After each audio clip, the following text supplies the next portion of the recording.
excited to have you, Inga, with me. Thank you so much for your time. Appreciate it. It's good to be here, Nick. Thank you. So let me kick it off. If I ask you for some advice you can share with leaders who are trying to create a culture of innovation and inclusion, and are met in their organisation with people who are deeply resistant, for whatever circumstances, to change or to challenge themselves, what advice could you be giving? Well, I took on an enormous challenge like that in my last CEO role, which is the CEO of Lloyd's of London. And that's a centuries-old institution, steeped in all sorts of traditional things, behaviours and attitudes. And people had before me had tried to modernize the place and make it more inclusive, but they'd failed. And so I wanted to understand why. Well, it was actually all about including the people in designing their own future. Now, that can take a lot longer to set the sort of to set the basis for what you want to do in the future. But believe me, it's worth investing the time. So instead of sort of marching in and saying, I've got this plan and we're going to do it this way, I actually spoke to hundreds. In fact, through my team, we spoke to thousands and thousands of people to say, what do you want your future to look like? And then they were involved in all the steps along the way, good and bad, and designing, creating, and building the future. And that meant that they were interested, they had a vested interest, and they could see that they were actually doing something that was affecting their future. And that was the way we did it. And so teamed with sort of transforming the way you work, it aligned with the inclusion of people. So you sort of get a double win, really. You're able to modernize and you're able to have a much more inclusive environment. And I think so true now, if you think about what the pandemic has done, the future way of working, how things are going to be different. We don't, as the boss or leaders, the CEO, we don't have all the answers. Guaranteed, you tap into the brains of your people, you will come up with the right answer. Taking that step further, how then do you keep the core character of the business intact while you're trying to make that step change? The time I was at Lloyd's, there was no crisis. Right? Lloyd's was doing very well. Yeah. Everyone was very comfortable. There was no pandemic. There was nothing around saying... There was a world before pandemic. Yes, it was well before pandemic. Now, fortunately, one of the things we did was we introduced technology. So we introduced a digital trading platform. And that enabled, actually, when the pandemic hit, for the entire market to carry on trading. But when we started it in 2014, we didn't know this pandemic was going to come along. So we didn't do it for that reason. But we knew we needed to modernize and change from a really old-fashioned paper-based environment where every year 30 billion pounds of business was being traded fundamentally on paper. Can you imagine it? We had to put that onto a digital platform. So we sort of, it was almost a no-brainer from a strategic point of view. And I'm so glad we were successful, because it did mean that in the pandemic, they could actually carry on trading. But the other thing is, you mustn't go in, particularly as a newcomer, as I was, to think out with all the old. Some things should be cherished, nurtured, and kept, some of the old traditional things. But you've got to continually work on what can be improved, what can be improved, what can be improved, and what can be improved. And for me, it wasn't, we had to include people from all different levels within the organization, all different amounts of years they'd been working there, so level of experience, because don't think that the senior, more experienced people have all of the answers. Not at all. You need to tap into the very young ones. And one of the things I did, actually, was I got a series of reverse mentors. And these were the people, and I had them each one for 6 months. And these were people that were in their sort of anything between the first 6 months of their career into maybe the first 5 years of their career. But what it enabled me to do was to hear directly from them what they liked about the workplace, what they didn't like about the workplace, and what their ideas were for changing it. Now, I knew that because I had a multi-generational workforce, you couldn't just listen to them.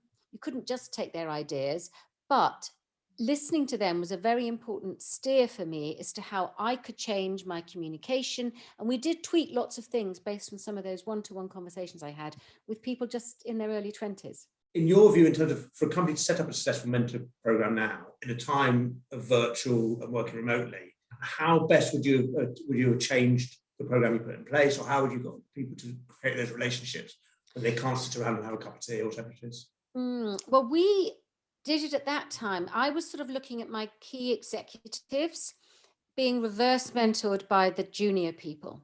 But I think in today's world, where you have this ability to actually connect people virtually very, very easily, you can just jump on a Zoom call or any other of these platforms and have an informal chat. And so I think now the idea of having buddies within an organization, so people that you don't normally work with, but you're from different functions, you're from different age groups, you're from different areas of the business, buddy people up for just these chats, these conversations that you might have had if you did bump into somebody, if you were going into the kitchenette to make yourself a coffee or something.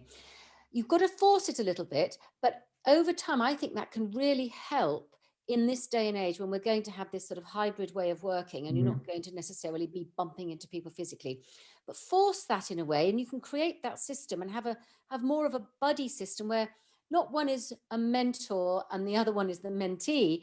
It's more equal, but even though you might be different levels and different ages within an organization, just particularly helps perhaps the people who are not so tech savvy and feel a little uncomfortable with all the tech, perhaps pair them up with somebody who's very tech savvy, and they guarantee they can both learn from each other. Do you think kind of you should help in terms of framing some questions in order for them to have discussion points, or do you think you should be leaving them to just free rein it?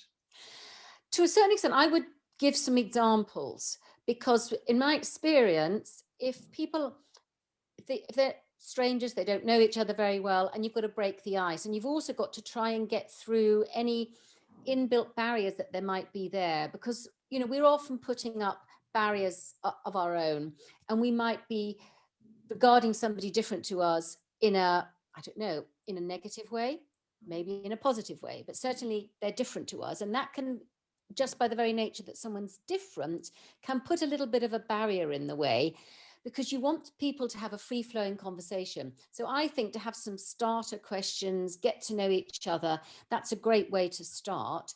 And then you can get into more of a balanced conversation, because the whole thing about what we're trying to achieve, whether it's inclusion in the workplace and people belonging, it's actually getting that right balance. So both sides, both people, all the different types of people you have in your organization, they're feeling equal in some way. And I think that's the key thing to making it work.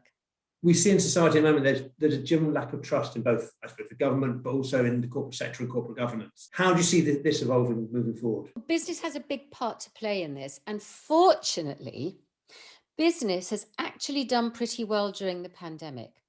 So pre-pandemic, while lack of trust was really poor in governments, the media, certain other institutions, confidence and trust in business was actually pretty low. But during the pandemic, business leaders were stepping up. They were showing, a lot of the time, they were showing they really care for their people, their employees. And trust in business has not gone much higher. And employees, particularly now, trust that their businesses will make the right decisions. They don't necessarily trust that government will still, but this is a great opportunity for businesses to step in and really regain the trust, not only of their employee base, but also of society at large. But we've got to look at what's happened in the world. People feeling that it just wasn't working for them. And you just look at that, the distribution of wealth. And I think the headline last year, I think it was at the beginning of 2020, it was an Oxfam headline which said something like the 22 richest men in the world have more wealth than all of the millions and millions of women in the entire African continent. And you sort of think, 22 people, what a continent? And that put it into a sort of understandable dilemma for me that we have, where we've got wealth extremely being polarized more and more, and we've got some of the richer getting much richer, and some of the poor, particularly in the pandemic, of course, suffering even worse, because they're the people who are losing most of their jobs. So you can understand why people look at the world and they go, it's not working for me, is it? it's I'm not being listened to, I'm not necessarily being treated fairly and all the rest of it. And then when we look at perhaps lack of opportunities in the workplace, you can see why this built up this sort of lack of trust that society and perhaps, you know, the old capitalism wasn't working, and we've got to look to a new future and have a better, more inclusive capitalism where you can actually share that wealth a bit more, do the right thing for the environment, do the right thing for people, the next generations, I would say. As the first female CEO of Lloyd's, give us one unique lesson you learned. To be humble and never to become arrogant.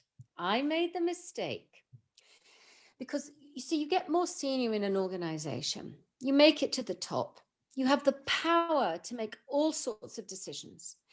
You have the power to change people's lives, to ruin people's lives. I mean, it's incredible. Although obviously there's governance in the board to answer to. You get to these positions of seniority and leadership, and you can make decisions that affect people's lives. And I remember that I'd got to this role. We had great success in our modernization, our transformation program. We had all these people, I felt, supporting us. So I got a bit arrogant and I cut corners. And instead of continuing to include people in every decision we were making, I took some decisions without asking them. And then it all blew up in my face. So to remember to be humble, to always think that they have to be included because it's their lives you're affecting. That was one of my biggest learnings, because I did lose that for a moment and I decided to make a decision. And I paid the price of that and then had to re-win over their trust and confidence. Inga Beale, thank you so much for your time today. It's really appreciated and some fascinating insights. So appreciate it. Thank you so much indeed. Thank you, Nick.